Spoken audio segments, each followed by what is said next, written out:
G'day and welcome to Dodge This, the channel that's all about things Guild Wars 2. This is Caboose speaking, and today we'll be doing a quick guide to the Hall of Monuments. For those of you who don't know what that is, the Hall of Monuments is basically a way to connect your Guild Wars 1 account to your Guild Wars 2 account, and based on the achievements you managed to get in Guild Wars 1, allows you to unlock bonus items for Guild Wars 2. Now, as always, these items do not provide any statistical advantage whatsoever. They're all for vanity, looks, and making your character stand out in the crowd. So first thing you need to do is link your Guild Wars 1 and your Guild Wars 2 account. Now this is pretty simple. You just go to the Guild Wars 2 homepage, you log into your account, and you can see there on the left is a button, link the accounts. Just follow the instructions there. It'll take a few seconds and then you're good to go. Next, how to actually get to the Hall of Monuments to claim all the goodies you earned in Guild Wars 1. Well, if everything's gone well, there'll be an item in every character you create's inventory, an orb, that you just double click and it will teleport you to the Hall of Monuments so you can get there. However, there are reports of a few people not being able to do this. If this is the case, either look at the instructions on screen now, or head over to the Guild Wars 2 Facebook page and you can find these instructions there. If you ever accidentally destroy your stone, you can also follow these instructions to get another one. Once that's done, you just double click the orb and you will be teleported to the Hall of Monuments. Now for Ranger pets, they'll be wandering around the place. I haven't actually unlocked Black Widow yet, so I don't know where he'll be, but the Black Moa is there right at the start and the Jellyfish is in the pool in the middle. Now for your items, you walk up to this NPC. Now this is different depending on whether you're going to use these items for PvE or for PvP. Now the PvP items, you just purchase them here and they work as normal. You just you buy them here. By buy I mean you pick them up. Everything here costs nothing. You pick them up, you go back to the PvP area and you attach whatever sigils or runes or whatever it is you put on weapons to upgrade them, and they just work as normal. Now the PvE stuff's a bit different, and to be honest it's a lot more clunky and it's a bit difficult to work out, so I'll just give you a quick guide here. First up, work out what you want.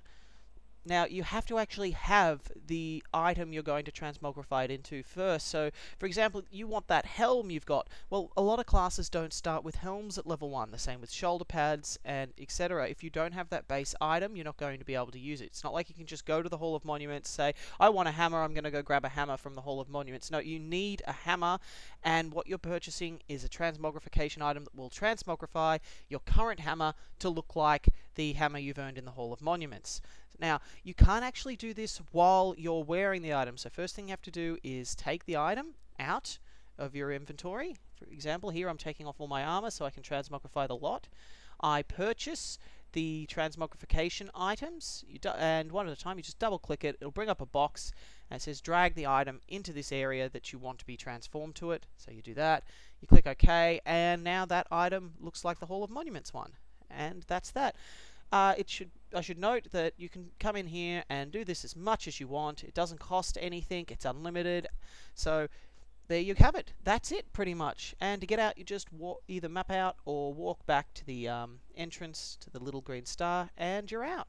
Whoops, one thing I forgot to mention, and this is quite important, I find your Hall of Monuments from Guild Wars 1 status, it seems to update maybe once or twice a week. So if you get an item from a new rank in the Hall of Monuments from Guild Wars 1, it usually takes 4 or 5 days for it to actually update and appear in Guild Wars 2.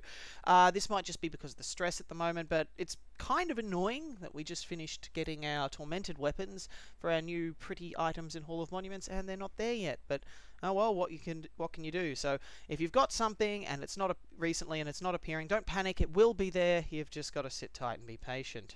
Now we'll be bringing out another report on the status of the game later this evening, but so far we can tell you that already a lot of the lag is subsiding. They're fixing up quite a few bugs. There are still a few out there, so those of you who haven't pre-purchased and are waiting for the game's official release, things are looking better, but they're still not quite there.